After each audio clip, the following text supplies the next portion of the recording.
Ma, ¿podemos llevar a Javi a su casa? Claro. ¿Podemos llevar también a los gemelos, señora Delgado? ¿Y por qué no? ¿Y a Noah, señor Delgado? Seguro. How about Ignacio, Mrs. Delgado? Obvio. Entre más mejor. Pero los botines sucios y los balones de fútbol los ponen atrás. Yeah, no problem. We got it. Vive a lo grande, con asientos para tus hijos y los amigos de tus hijos. En la primera Grand Highlander. I never did anything to harm my daughter or my granddaughter. The test is about to begin. Please remain still. Oh, man. Casey Anthony's Parents, the lie detector test. Watch now, only on A&E. And watch next day on the A&E app. For exclusive podcasts and more, sign up at patreon.com/partnersincrimemedia. I'm Rebecca Lavoie, and this is Crime Writers On.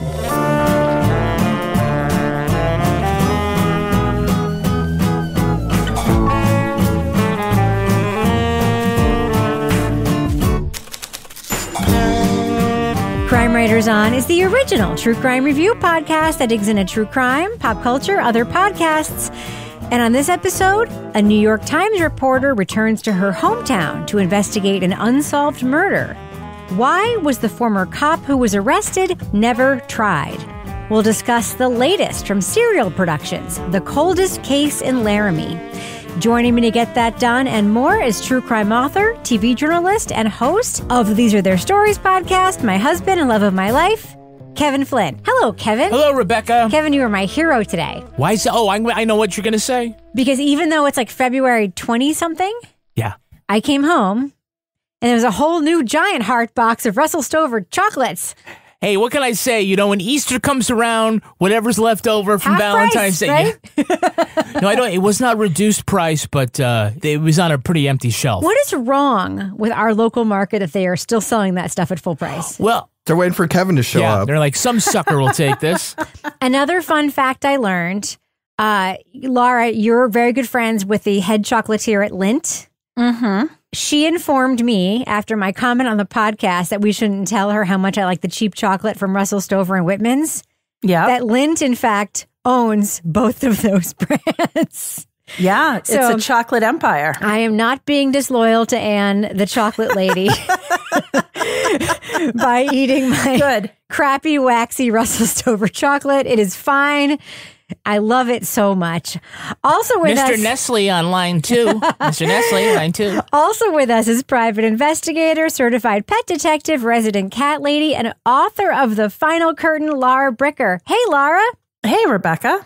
And finally, our captain of all things cynical, author of the City Trilogy of novels, host of the Stranger Rivals podcast, and our Patreon Deep Dive Book Club podcast host, Toby Ball. Hey, Toby.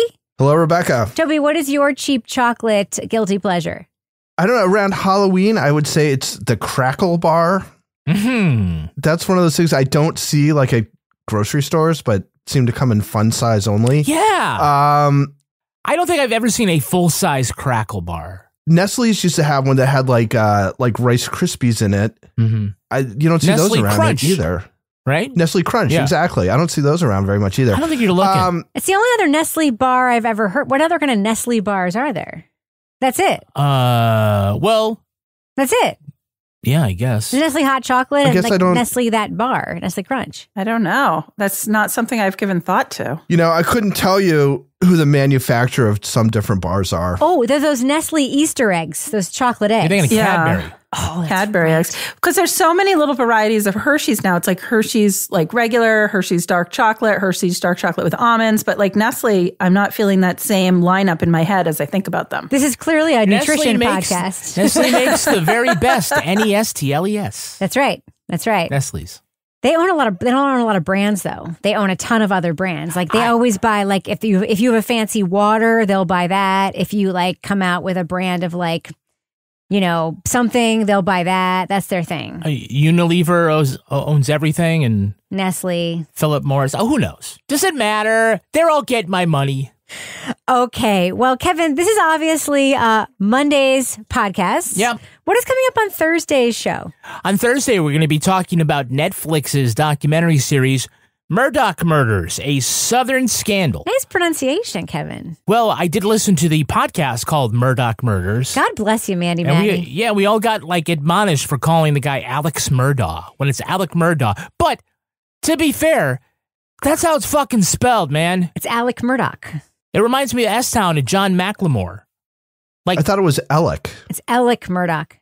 What, Alec? Well, it's Alec, but locally that sounds like Alec. Alec. Mr. Alec.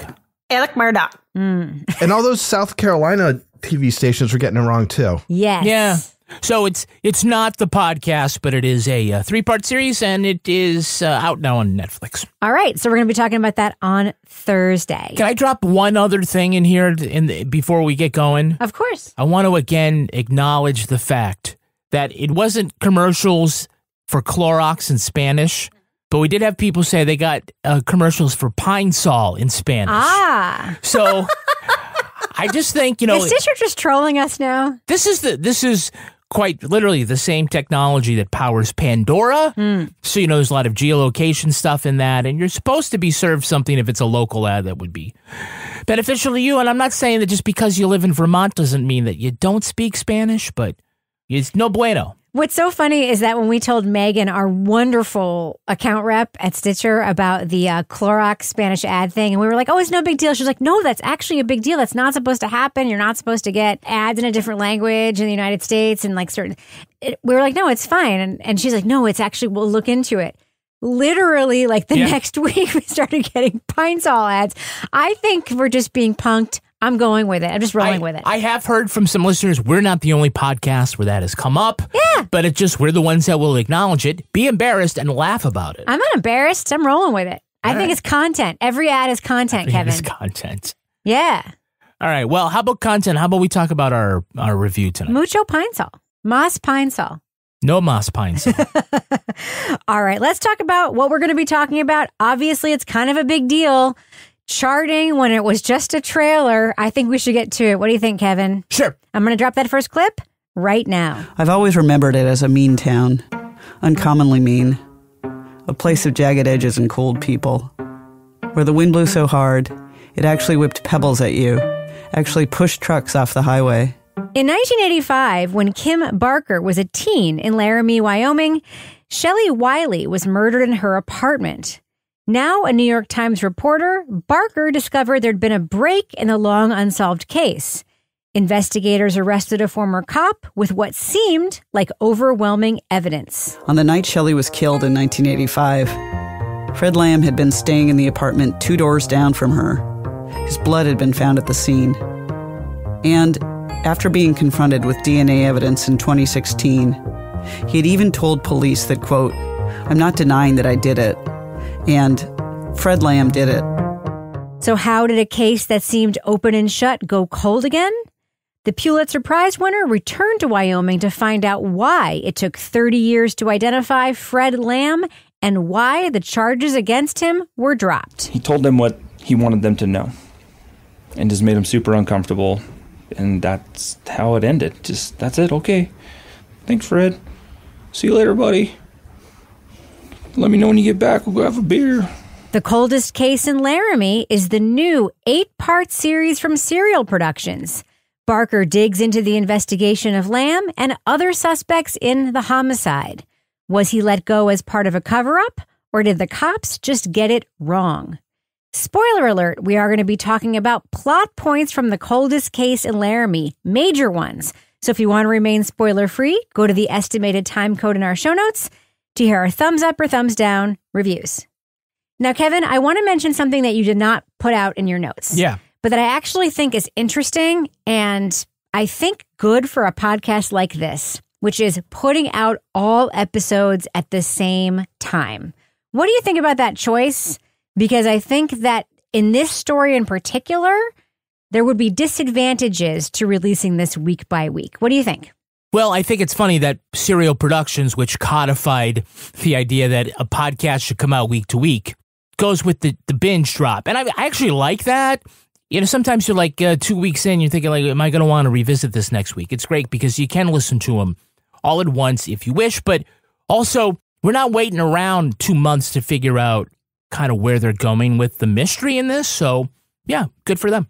I like it because I think there is information and in particular police stuff, legal stuff, suspect stuff that would be, for lack of a better word, kind of irresponsible to let dangle with a later part of the article, if it were a print article, also being out at the same time. And I think that's a lesson that other podcasters could learn and that this team has perhaps learned that I think is being demonstrated by this podcast. So I actually think it's a good choice in this case. We'll talk about this later. I don't necessarily think that all the choices in this podcast were great. I might be alone in that, but I think this one was a really good one. Toby, your first note for this show was you think this is a subversive podcast. Why do you think that? Well, it doesn't really feel like it while you're listening to it, but so much of the true crime podcast, environment revolves around like interviewing people about crimes that happened a long time ago, right? Whether they're cold cases, you're looking at new cases, whatever. And what this show is really about is how you can't rely on those memories. The whole show is basically set up where it's not really a reveal, but that turns out to be the factor that plays a part in all this stuff. It's not really an indictment, but it does kind of undermine this idea that you can go and talk to people 10, 15, 20 years after the fact and get really useful information to have a new look at a case. And what this shows is, you really can't. Like at this point, especially people who are close to the case, their memories are so corrupted at this point just because they've thought about it, they've talked about it, all these things. It's really not of a whole lot of use. So that's why I kind of felt like it was subversive, because I think there's a lot of podcasts that are, if they listen to this and they're self-reflective, they're like, well, fuck, that's totally what my whole podcast was about. Yeah, I picked up on that theme as well, the inaccuracy of memories. And by the way, Toby, I think one of the things you wanted to point out was that Serial, the first episode, was essentially about this, about if only Adnan could remember where he was in 1999, that would make a big difference, right? Absolutely. And I think it's interesting that they pick it up now, because in the original season of Serial, they kind of dropped it, right? They kind of brought it up at the beginning, and it kind of comes up a little bit, but they kind of led with it. So you thought it would be like sort of a dominant theme throughout, and it really kind of went by the wayside. Yeah. And you can see why so many of Shelley's, family and friends and the witnesses, they remember like certain things so vividly. And then at the end, we kind of like demonstrate that, no, that's not actually how it went down. And people are like, oh my goodness, I can't believe that isn't, I certainly didn't dream that. I can't imagine when that was that they told me not to worry about it. There's no way I dreamt that up. No way. I know they told me that don't worry about him. And that was one of the most things I remember about anything, is how upset I was about him not helping me. Even Kim comes around to the idea that her memories of Laramie, that they were harsher than the reality was at the time. She has this great setup, Laura, of like how she gets into this podcast, all of her descriptions of Laramie, and they're kind of harsh. But at the very end, she also is kind of like, that was what my memory was, but that isn't what the actual observation was. Yeah, absolutely. And I think that those opening descriptions of Laramie, when I think of what I knew about Laramie before this podcast, gel with that. I think all of us think of Matthew Shepard when we hear the word Laramie. I think she did a great job sort of conjuring up images of Laramie in her opening. She remembered it as a mean town, uncommonly mean, a place of jagged edges and cold people. And she talked about, kids got caught fighting, and then I think it was like the coach would just make them keep fighting it out. And, I think that lead in with her memory, that was a big theme throughout this whole podcast. And I think, we've done a lot of talking in other cases about how reliable is your memory after a certain period, and suggestibility. And in this case, I think it really came to, head for me listening to the wife of the main suspect in this case, who was like, well, I said like, that's bullshit or whatever. And like, that's totally out of left, whatever. She like totally making it sound like she told the cop to go like pound sand. But then, I think the episode prior, we had heard her at the time that she was interviewed. So the time period that she was recollecting, talking about how he had these episodes, these sort of rages that he would go into, sort of like a PTSD sort of thing, but where he wouldn't remember what was happening, and how he would get violent, and how she wasn't surprised that he was being charged with this murder. So, I think that was an interesting theme throughout. And I think, we've heard it discussed in other cases, but in this particular case, the way that we were able to listen to the audio from the time, from those interviews, and then hear the current recollection was really effective for me. And I don't think that's at all what you asked, Kevin, but I just went down the rabbit hole of memory. I mean, the I whole think thing's about memory, isn't it? But it is. But it was a really, really effective way to show that, because we didn't have like, what do you think you remembered? We have this audio of what she said at the time, and what he said at the time, and what the police officer said at the time. So I think that was just really effective way to show how memory works. I had like a couple of thoughts about this, that maybe I'm the only person who feels this way. So Kim describes Laramie as mean. At the very end of the podcast, she refutes that. However, she lets that hang for a really long time. And there are some pieces of writing in here that actually I find offensive about sort of not just this town, but sort of about sort of like people who don't live in New York kind of stuff that I got to say, like, would never fly in a podcast that I helped edit, which is, for instance, like, I roll into town and like I may be somebody in a new red Prius handing out New York Times business cards. Like, this isn't a cool place for like me to be. And I'm so surprised that there's a vegetarian restaurant here. That kind of stuff doesn't negate like the later forgiveness of Laramie for not being as mean as she recollects it. By going back, I've unspooled my own experience into a more complicated one. Most high schools back then were probably their own little cauldrons of mean. The girls at my school were actually pretty nice. My junior year wasn't that bad.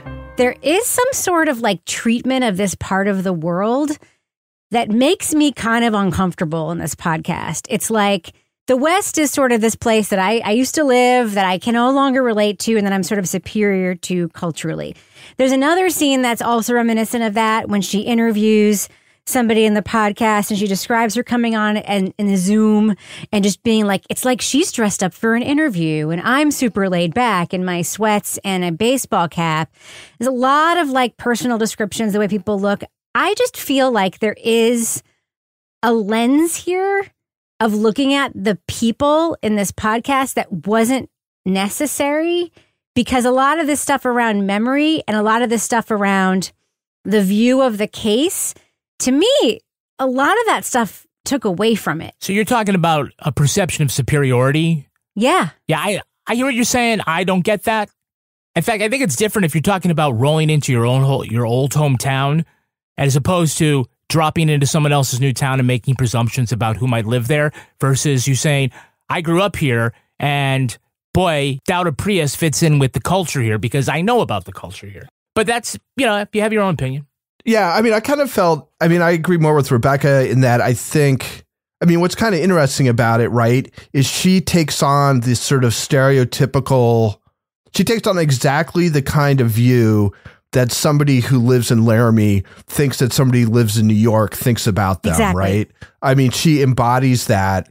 And then at the end, she's like, well, it actually wasn't so bad. It's like, oh, so you're basically sort of copying to being the sort of poster child for the sort of general misunderstanding from like, quote unquote, East Coastern elites and people who live in places like Laramie. Like it hits strange at the beginning because you figure there's a lot of editorial people looking at this and a lot of thought given into that little bit right there. Because the other thing that's weird is she's not very specific about anything, right? She's just giving this sort of impressionistic, like people are cold, the place is cold, it's meaner than Kabul or, And then we never wherever. meet anybody like that in the whole podcast. Everybody she meets is wonderful. Yeah, she doesn't really have any examples of these things. But doesn't that end up in the end proving the theme?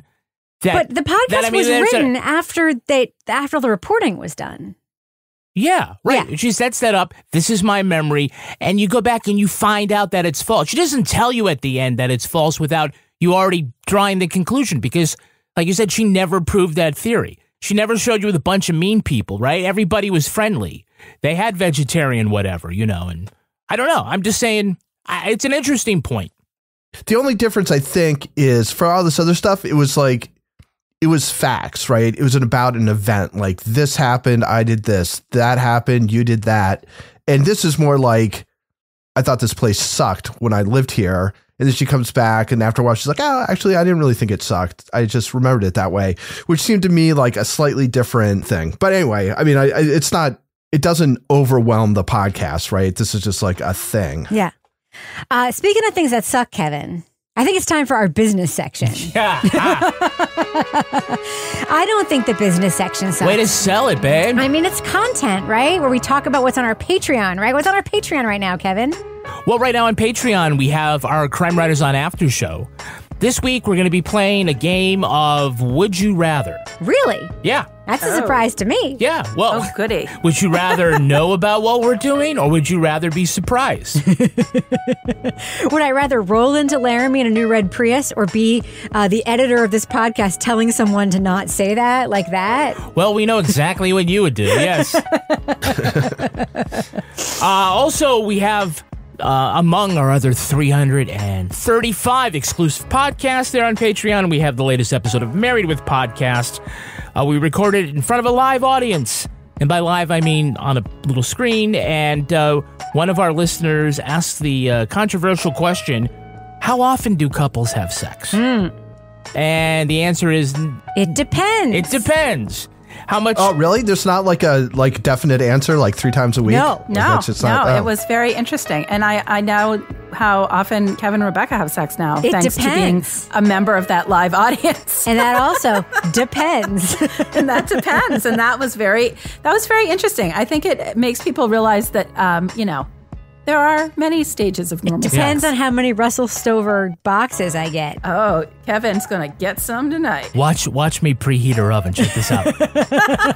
Oh, babe, you're right about Laramie, and I think that Kim is really snotty. Oh, do you not like her Brian Reed impression as much as I don't like her Brian Reed impression? We'll get to that later. Okay.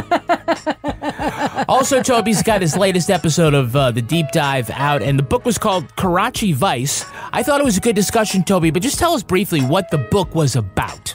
The book is about, it sort of follows 5 people who live in Karachi, which is this just absolutely enormous city in Pakistan, and sort of how they navigate the aughts and the early teens, which was a time of quite a bit of violence in Karachi.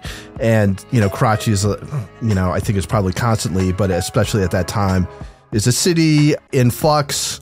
So super interesting, really well written, part of the world I did not know about in much detail, which I now know more about. So read the book, and if you want a little more insight, you can go and listen to The Deep Dive. Also want to ask you to sign up for free for our newsletter. Every Thursday, we send out another newsletter.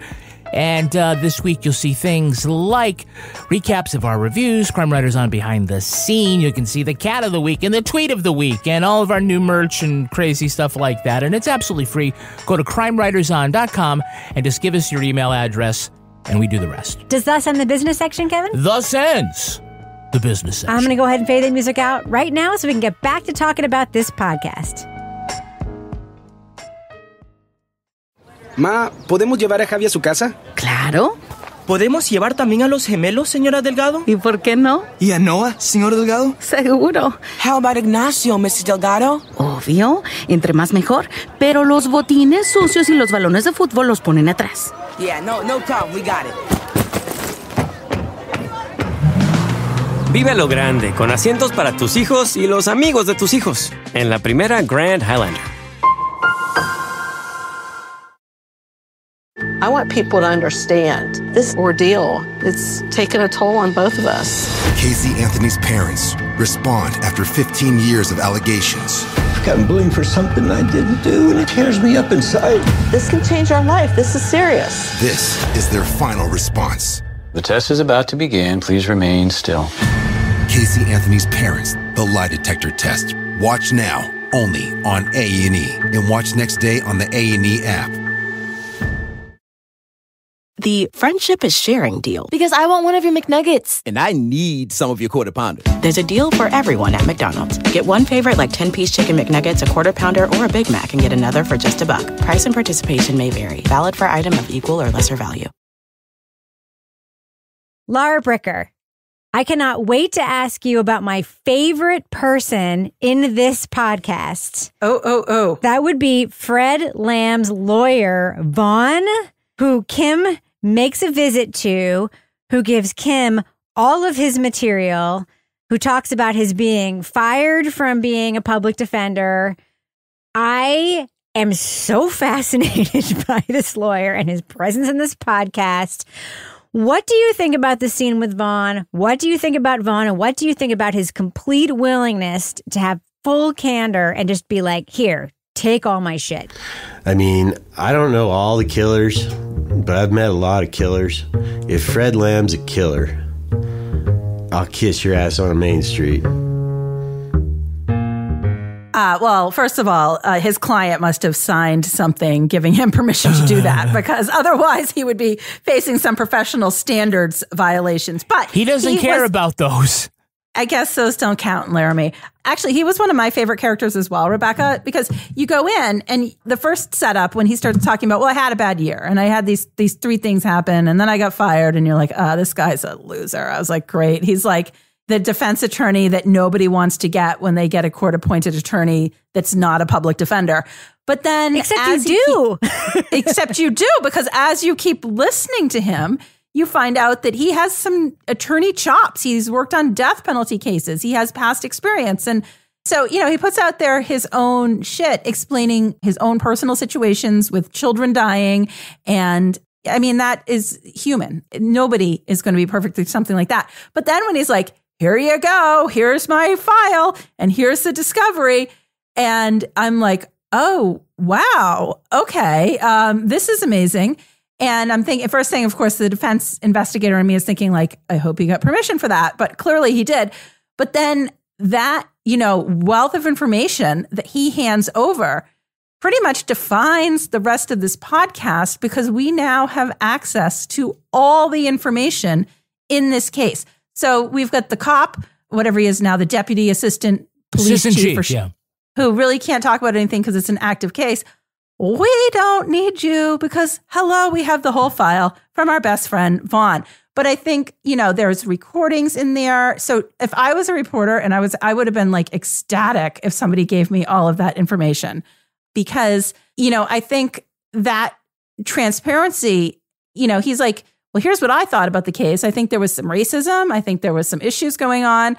And let's see what you think. And I will say, having listened to her review of all of the information that was in that file, this case is really not black and white. And even at the end with Fred Lamb, Vaughn's client, I'm not really sure how I feel or what I think about what he may or may not have done. I mean, and I think that is because we got to hear all of the information in this case. Yeah. And we got to hear his interviews. Yeah. And so I came away thinking, there's a lot more to this than first blush here. But Vaughn, I actually went and looked up his website today. I was like, I love this guy. I was like, maybe I'm going to go to Laramie, Wyoming. You're going to have some beers with him. It's beer o'clock. Beer o'clock. With Vaughn. I know. When they were like, and my, whatever it was, her producer and I, and we drank way too many beers. Not for nothing. And this is my opinion, not a fact. I think it may have been beer o'clock before they went to do that interview. But I will say, when this podcast started and they described Fred Lamb's interview and they said that this elderly man had been interviewed for 7 hours before he confessed, my very first thought was false confession. That was my very first thought. And I was extremely concerned that this podcast did not immediately ask that question. And then when I heard this tape, I was like, Jesus Christ, this is a false confession. Because even if he did it, it did not happen the way this confession says it happened, right? He was coerced. Correct. But it also, I believe, is a false confession. Okay?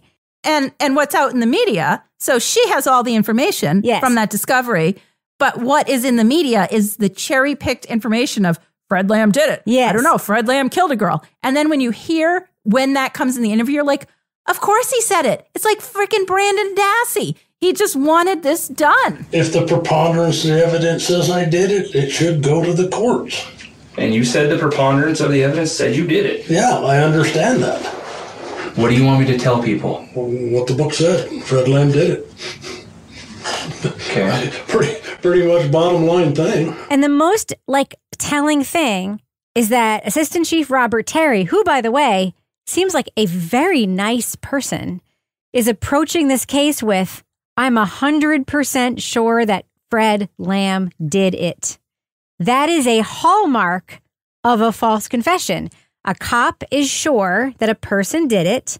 A cop puts a vulnerable person, aka an old diabetic, hasn't eaten person in a room for 7 hours and talks to them. And the first thing they say that sounds like an admission of guilt is the thing that gets recorded as the admission of guilt, as proof of guilt.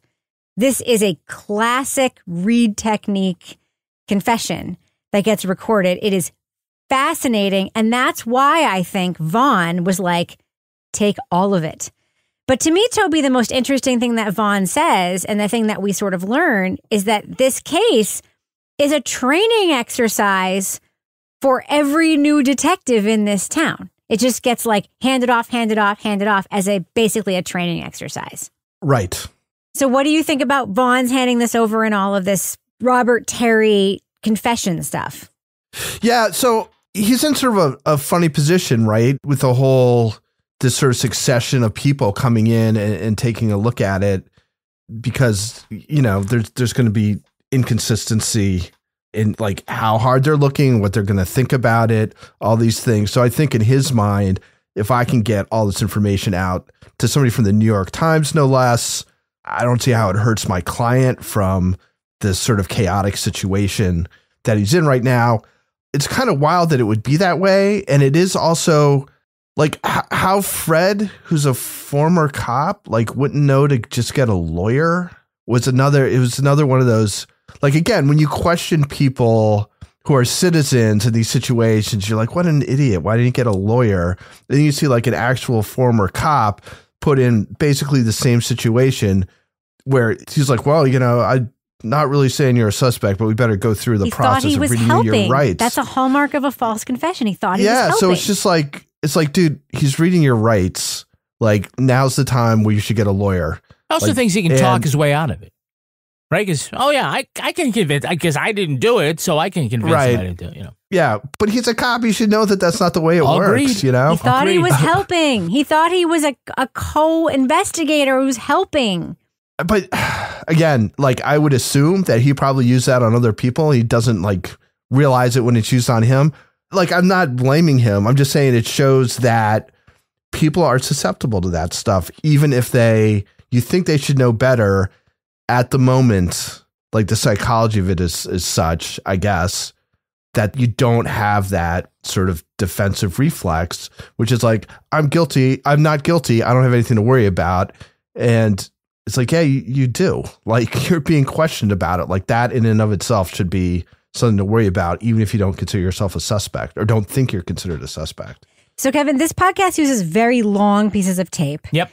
And one of the ways it uses them is to demonstrate things that are parts of the story. For instance, Vaughn talks about the racism in the case, and then we hear an investigator questioning Alan Griffin. Right. And so we hear this extremely extended piece of tape of this questioning of Alan Griffin, who was this young black man that our murder victim was sleeping with at the time of her murder.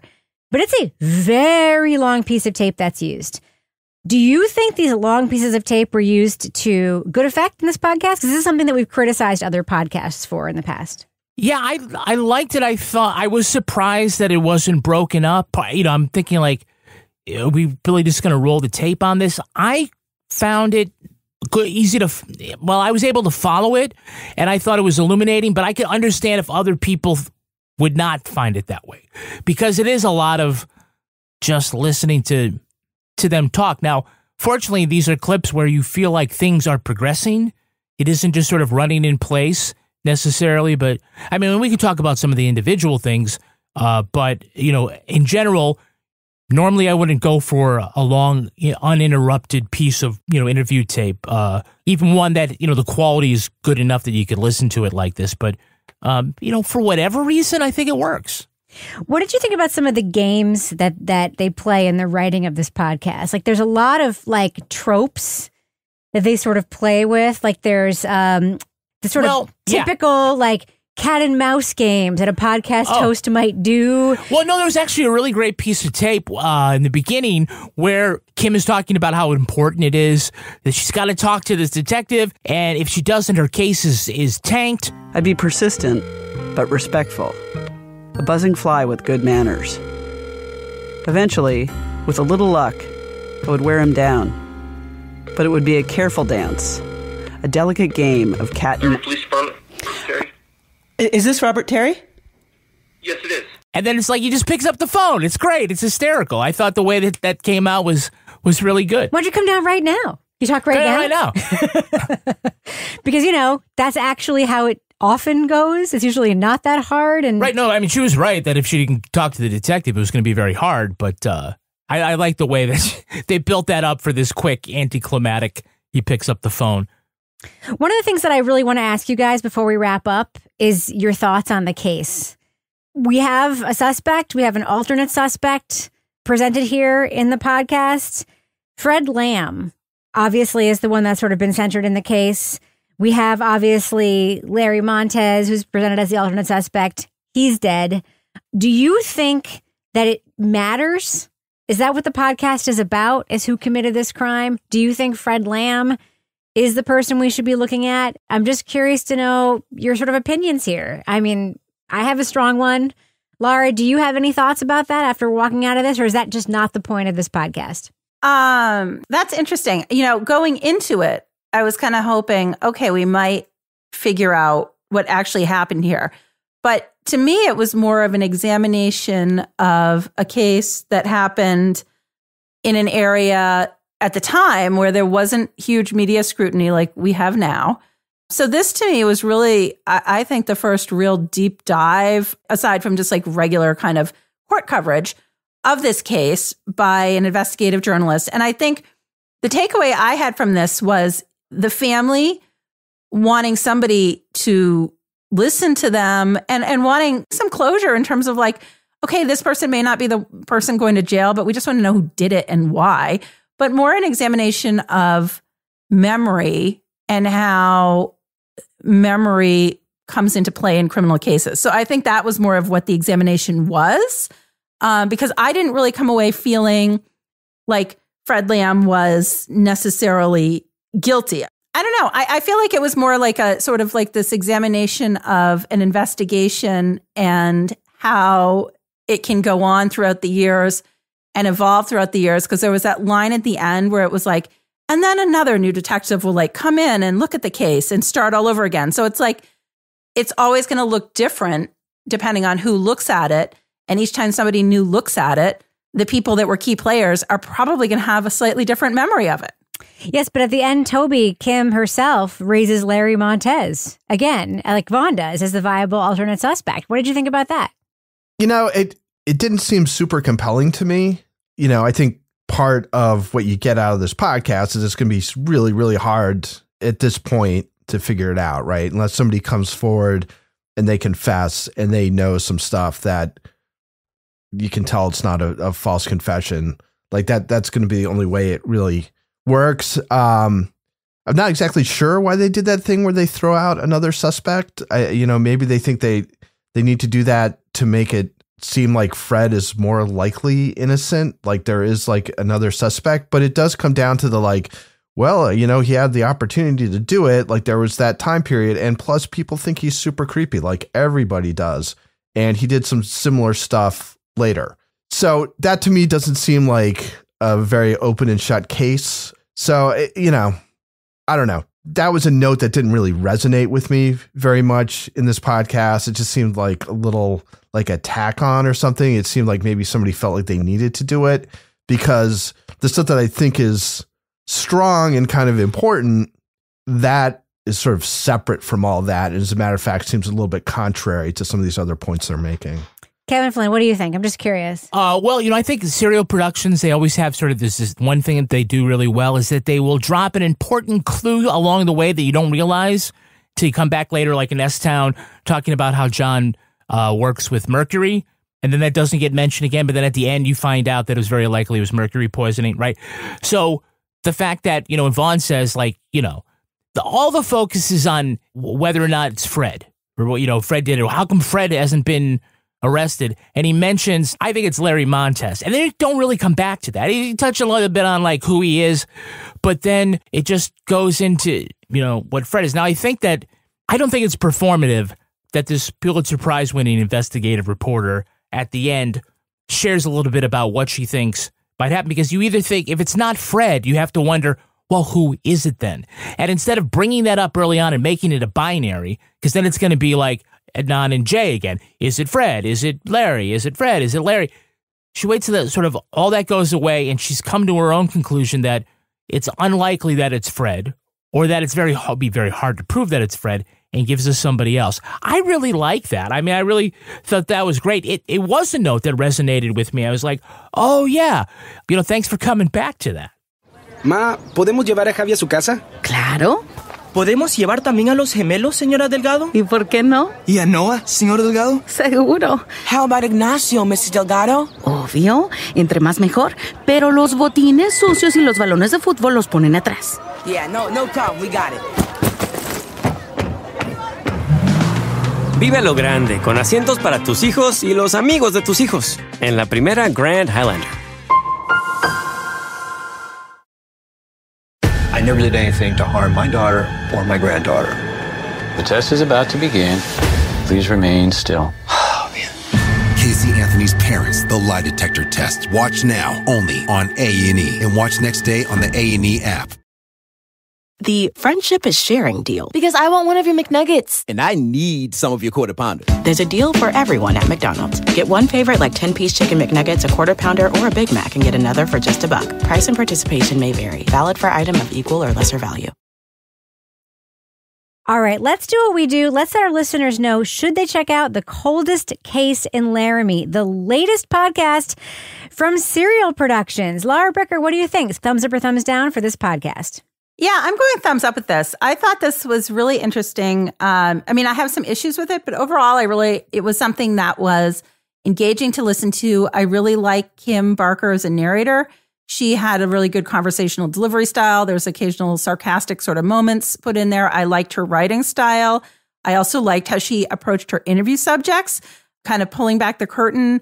When she calls the victim's family for the first time, it's not like, hey, I want to talk to you. It's like, hey, why don't you ask me some questions and then we'll talk? And I thought that was interesting. I think we listen to so many podcasts about different crimes. And what I liked about this one was that it really was sort of the anatomy of memory as it plays into I'm going to call it a cold case, an unsolved case at this point, and how that changes as the years go on. And also, I just thought it was really interesting, this section of the country, to hear, how this case was handled. But overall, I thought this was a really good podcast. I think there was things I might have done differently, but I listened to it when I was walking this week, and it was something that I was like, I definitely took something away from it. Toby Ball, what do you think? Thumbs up or thumbs down for The Coldest Case in Laramie?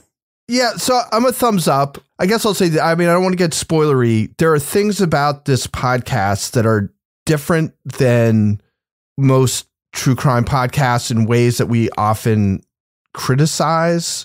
But I think in this case, there are reasons for doing it the way they do it. So there were times, and like one of the things is that they have these interviews or tapes of interrogations that just kind of go on and on and on. And I found all that stuff interesting, but you have to realize that there's a point to it all. So I think it's got some interesting things to say about true crime podcasts and undermine some of the assumptions that we sometimes make in order to make sense of true crime podcasts or make sense of true crimes and how they get sort of investigated or reinvestigated. And so for that, I think it's a kind of an interesting and important listen for people who are interested in true crime and are true crime listeners, because I think there's some lessons that come out of it that are good. Again, not all the choices are perfect, and there's some things that I would have liked that they did differently, but I think as a whole, I think it's pretty strong, so I give it a thumbs up. Kevin Flynn. Yeah, I'm a thumbs up. I love the concept of this story. You know, the idea of this big-time reporter going back to the small town that wronged her as a teen or whatever. You know, it's a great setup. But the most interesting thing is not the fact that a New York Times reporter is investigating this cold case. It actually is a real investigation into what happened to Shelley Wiley, but it also goes in some other different directions. It's very smart. And so I think that it's a very good listen, and it's, you know, up there with the quality of some of the better podcasts from this production company. So I'm going thumb sideways, and here's why. I think that there are flaws in this podcast because Serial Productions forgets how important Serial Productions is and how many people are listening to this podcast. And for many people, this is the only podcast they listen to around these issues. So I am giving it a thumb sideways for that reason. There are some flaws in this podcast that I can't overlook. One of them is that there are certain systemic issues that are never actually addressed head on and explicitly. There are issues with criminal justice stuff that we're supposed to take away as implied issues around confessions, around police conduct, etc., that are never actually said out loud and addressed, that we're supposed to sort of, like, as Toby said, like subversive critiques of other true crime podcasts. If you don't listen to other true crime podcasts and only listen to this one, you don't have the vernacular for those things, right? So you just walk away from this with only this context. There are some style issues with this too, where I hear Kim Barker doing her narration in one way, and then I hear her in the field sounding a different way. So I do feel like there's a style thing here that is kind of performative that I don't love. And my third thing is the sort of DEI stuff and the way that the view of the people in this town and in this community is done. It makes me uncomfortable. It makes me uncomfortable to sort of look at a whole part of America as othered. I don't know. That took me out of the narrative in a way that I didn't want to be taken out of the narrative, because there's so much of this podcast that I really, really liked, but giving it a thumb sideways. Now it's time for my favorite part of the podcast, a little something I like to call the Crime of the Week. Crime of the Week. An actor is recovering from an on-set injury. Liam Ellis was hurt while shooting a porn video for his OnlyFans account. It seems he fractured his penis. Why do you have to say it like that? I don't know, comfortable saying penis on the podcast. It's a penis. After finishing his prison stint for drug dealing, the Australian man tried his hand in adult movies. Not his hand. Ellis says he was shooting a scene, and when he went to make the boom boom, he wasn't, quote, lined up correctly. He knew something was wrong when his whole schlong turned black. Oh my God. Look at Toby's face. Ellis had surgery to heal his penile fracture. It means he won't be able to perform, professionally or otherwise, for at least a month. And swelling of any kind would be rather painful. So he's on a regimen of pseudoephedrine to stop things from becoming turgid. Turgid. I love the word turgid. Ellis admits he's afraid another aim and miss would be a permanent pecker-wrecker. But he vows he'll return to make more films because, he says, he loves seeing a script come to life and all the fucking. So, panel, they say you have to suffer for your art. What's another sex-related injury these performers should avoid? Laura Bricker, what do you think? I mean, I'm just going to say penis in the eye could be really bad. Oh my God. Or carrot in the ear. Toby Ball, what do you think is another sex-related injury these performers should avoid? A dislocated clitoris. Oh my God. Oh, what do you think, Kevin Flynn? Ow, I'm crossing my legs. Ow. It just sounds so painful. Well, what injury? Okay, what should they avoid? 2 girls, 2 cups. All right, that's definitely going to do it for us. Laura Bricker, folks want to reach out to you on social media to ask you what you should be avoiding. How can they find you there? They can find me at Lara Bricker, and send your tips my way. Thank you. Toby Ball, how can you be found on social media? At TobyBallNH. Kevin Flynn, what about you? I'm at Kevin P. Flynn. And if you want to follow me on Twitter or Instagram, you can find me at Reb Lavoie. You can also follow the show on Twitter at Crime Writers On, and I encourage you to join our incredible community in our official Crime Writers On Facebook discussion group. We also have a regular old Facebook page, by the way. Support the show at patreon.com/partnersincrime-media to get the Crime Writers On After Show, Married with Podcast, Lara Bricker's Leave It to Bricker podcast, and Toby Ball's Deep Dive Book Club podcasts. Our theme song was composed and performed by Ty Gibbons. Our line editor is the wonderful Livy Burdett, who, yes, a listener asked, is also the Livy Burdett you hear in the credits on Marketplace. The executive producer of this fine program is Kevin P. Flynn. This show was recorded in the Treehouse Yoga Studio above the Mockingbird Cafe in Bay St. Louis, Mississippi studio, otherwise known as Studio C, the closet in our New Hampshire basement, where the wind is so strong it blows pebbles in your face. Ouch. And surprise, there might also be a vegetarian restaurant. On behalf of all the crime writers, thanks so much for listening. We will catch you later. I'm Rebecca Lavoie, and this is Rebecca Lavoie On. Jesus fucking. Rebecca Lavoie on redheaded people. Rebecca Lavoie on drugs.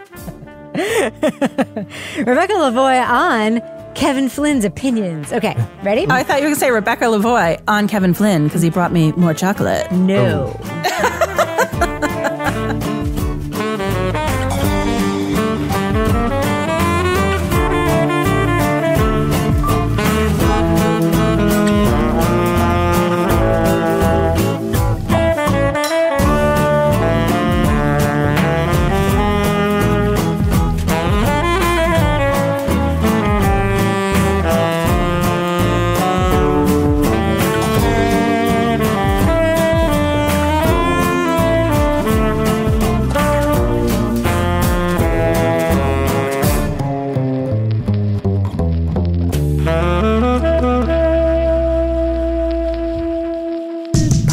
In Crime Media. Ma, ¿podemos llevar a Javi a su casa? Claro. ¿Podemos llevar también a los gemelos, señora Delgado? ¿Y por qué no? ¿Y a Noah, señor Delgado? Seguro. How about Ignacio, Mrs. Delgado? Obvio. Entre más mejor. Pero los botines sucios y los balones de fútbol los ponen atrás. Yeah, no problem. We got it. Vive a lo grande, con asientos para tus hijos y los amigos de tus hijos, en la primera Grand Highlander.